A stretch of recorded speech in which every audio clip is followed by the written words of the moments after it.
যে একটা মানুষ ৩,৮০০ টাকা যখন আয় করে এবং তার নিচে আয় করে তখন তাকে গরিব মানুষ হিসেবে বলা হয়। অর্থাৎ তার সপ্তাহে ৯২২ টাকার মতো করে আয় ধরা হয়। গরু পালন করার পূর্বে অতটা লাভবান হতে পারিনি, তবে গরু পালন ধরে কিছু আল্লাহ লাভবান দেখাচ্ছে। সংসারের উন্নয়নটা কেমন হয়? উন্নয়ন ফসল দিয়ে হয় না, পাশাপাশি গরু পালি, এসব দিয়ে কিছু আসে। জি। আমরা শুধু জানি যে আমাদের দেশের যে মানুষগুলো শতকরা ৭৮ জন মানুষ কৃষি কাজ করে তাদের জীবিকা নির্বাহ করে। আর এই কৃষি কাজই হচ্ছে যে অর্থনীতিটা নিয়ে আসে, আমাদের অর্থনীতিকে সমৃদ্ধ করে এই কৃষিকাজ। এই কৃষকরা আছে বলেই কিন্তু আমরা খাই, এই কৃষকরা আছে বলেই আমরা বেঁচে থাকি, এই কৃষকরা আছে বলেই আমাদের জীবিকা এতটা সুন্দর, আমাদের দেশটা এত সুন্দর, সুজলা সুফলা, শস্য শ্যামলা। কিন্তু কেউ খোঁজ রাখি না কার? সেই গ্রামের প্রান্তিক কৃষকের, সেই গ্রামের প্রান্তিক একটা গরিব মানুষের। আসেন আজকে আমরা সেরকম এক মানুষের সঙ্গে কথা বলি, যিনি এই রাস্তায় বসে থেকে কী করছেন, কেন করছেন সেটাই দেখি। আমাদের দেশের কিন্তু প্রতি বর্গ কিলোমিটারে মানুষ বাস করে ১,৩০০ জন, ভারতে ৩৪০ জন, চীনে ১৪২ জন। তো এইভাবে দেখি যে ঘনবসতিপূর্ণ দেশ আমাদের এই বাংলাদেশ। আমরা গ্রাম,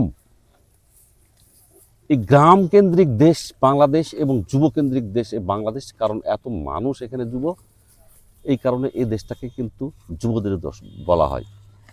তো ভাই আসসালামু আলাইকুম, ওয়ালাইকুম আসসালাম। ভালো আছেন? জি আলহামদুলিল্লাহ। কি নাম আপনার? মোহাম্মদ রুবেল। রুবেল। আপনার বয়স কত? ৩২ বছর। আপনি কি করেন?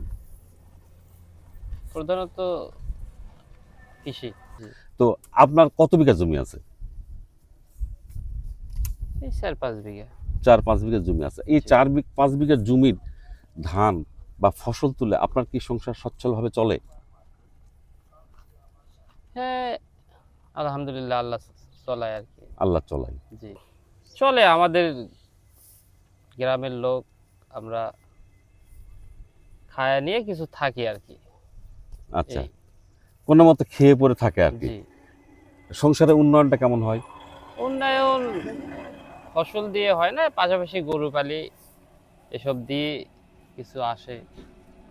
জি। সুপ্রিয় দর্শক, এখানে একটা কথা না বললে নয় যে আমাদের দেশে যে গরিব মানুষের সংজ্ঞা দেওয়া হয়েছে, সেই গরিব মানুষের আয় হিসাবে একটা কথা দেওয়া আছে পরিসংখ্যান ব্যুরো থেকে। যদি এটা আমার ভুল না হয়, এটা ইন্টারনেট থেকে নেওয়া, যে একটা মানুষ ৩,৮০০ টাকা যখন আয় করে এবং তার নিচে আয় করে তখন তাকে গরিব মানুষ হিসেবে বলা হয়। অর্থাৎ তার সপ্তাহে ৯২২ টাকার মতো করে আয় ধরা হয়। কিন্তু ৯২২ টাকা দিয়ে কি একটা মানুষের জীবন চলে? চলে না। তাহলে এই মানুষগুলো আসলেই কিন্তু গরিব বলবো না হতদরিদ্র বলবো বুঝি না। তবে আমরা শুধু এইটুকু চাই, মানুষগুলো ভালো থাক, আমাদের দেশ থেকে দারিদ্র্য দূর হোক, বেকারত্ব দূর হোক। তো আপনি জমির পাশাপাশি গরু পালন করেন, কতদিন থেকে গরু পালন করেন? আমি এই ২ বছর হচ্ছে। এর আগে গরু পালন করতেন না? জি না। তো এই ২ বছর থেকে গরু পালন করছেন, এই দুইয়ের মধ্যে পার্থক্যটা কি গরু পালন করার পূর্বে আর পরে? গরু পালন করার পূর্বে অতটা লাভবান হতে পারিনি, তবে গরু পালন ধরে কিছু আল্লাহ লাভবান দেখাচ্ছে। আর ২টা গাভী আর ২টা বাছুর। এটা কি একবারে কিনেছেন নাকি আপনি অন্যভাবে জি পেয়েছেন? না, জি না, জি না। কিভাবে? আমি এই সাদাটা কিনছিলাম ধরেন ৬১,০০০ টাকা দিয়ে, হুম হুম আর ওইটা কিনছিলাম ৪১,০০০ টাকা দিয়ে। হুম। কতদিন আগে? এই যে ধরেন আপনি ২ বছর, আচ্ছা। ২ বছর আগে কিনছিলাম। এর আগে পূর্বে ২টা বাছুর হয়েছিল, তার ভিতরে একটা অসুস্থ হয়ে মারা গেছে। আচ্ছা, আর একটা ছিল। ওটা কি হয়ে মারা গেছে? ওইটা আপনাদের হচ্ছে ওই ল্যাম্পি রোগ। ল্যাম্পি রোগ। জি। তাহলে তার মানে একটা রোগ আছে যার নাম হলো হ্যাঁ, ল্যাম্পি। ল্যাম্পি, সেই রোগে মারা গেছে। জি। তা আপনি এই বাছুরগুলো কি ল্যাম্পির টিকা দেওয়া আছে, ভ্যাকসিন দেওয়া আছে? জি জি জি। ভ্যাকসিন এটা দেওয়া আছে। আমি আবার বাচ্চা হওয়ার পর 3 দিনের মাথায় আমি এগুলা ভ্যাকসিন দিয়ে রাখছি। ভ্যাকসিন দিয়ে দিচ্ছেন, কৃমিনাশক করেন সময় মতো? জি, সময় মতো কৃমিনাশক। আচ্ছা, তো দুধ, এগুলো কি দুধ হয়? দুধ শুধু বাসায় খাওয়া হয়, বাছুর দুটো খাই এই। এছাড়া আপনার বিক্রির জি জন্য? না, বিক্রির জন্য হয় তাহলে না। এই 2 বছরে আপনি কি বুঝলেন গরু পালনটা কেমন জিনিস? গরু পালনে যে গরু তো আমার থাকিচ্ছেই, পাশাপাশি বাছুরগুলো বড় হলে ওখান থেকে কিছু মোটা অঙ্কের টাকা আসতেছে, হুম হুম। এসব দিয়ে আর কি জীবন চলতেছে। তার মানে 2 বছর থেকে আগের থেকে এই 2 বছরে ভালো আছেন নাকি, জি, কি মনে হচ্ছে? জি, এই 2 বছরে ভালো আলহামদুলিল্লাহ। তো আগামী দিনে কি ভাবছেন গরু পালন নিয়ে? আগামী দিনে আল্লাহ যদি হায়াতে বেঁচে রাখে, গরুর একটা শেডের চিন্তা ভাবনা করছি, যে পাশাপাশি মাঠে ফসল ফলাবো আর বাসায় গরু পালন করবো। এতেই প্রমাণ হয় যে গরু পালন করে তিনি ভালো আছেন এবং আগামীতে ভালো থাকবেন, এই স্বপ্নটা উনি দেখছেন। আমরাও চাই এ ভাইয়ের স্বপ্ন পূরণ হোক। আর আমাদের কিন্তু মাথাপিছু যে জমির পরিমাণ আবাদযোগ্য গড়ে 0.13%, তার মানে আবাদযোগ্য জমির পরিমাণ খুবই স্বল্প, কিন্তু জনসংখ্যা বেশি।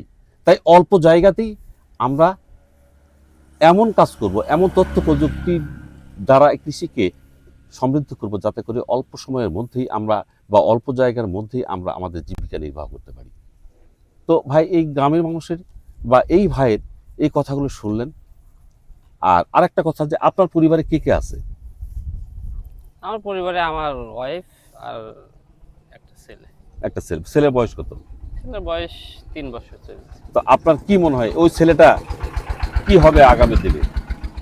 আগামীতে স্বপ্ন তো দেখেছি অনেক, কিন্তু আল্লাহ যদি কবুল করে। কি স্বপ্ন দেখছেন?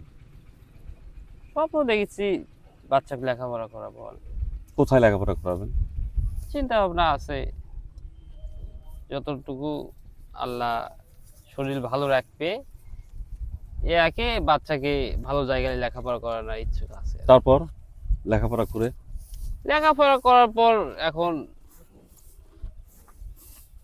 সে যদি বড় হয়ে কয় যে বাবা ব্যবসা করব, হয়তো যদি আল্লাহ অর্থ সম্পদ দেয় তাহলে ব্যবসাতে লাগাই দেবো, না হলে বাসায় গরু পালনের সহযোগিতা করবো। মানে বাসায় কৃষি কাজ করবে জি। আপনার মতোই। জি এখানে আরেকটা তথ্য উঠে আসলো, সেটা হচ্ছে যে উনি কিন্তু একজন কৃষক, কিন্তু স্বপ্ন দেখছেন তার সন্তানকে শিক্ষিত করবেন, সুশিক্ষিত করবেন, ভালো নাগরিক হিসাবে দাঁড় করাবেন।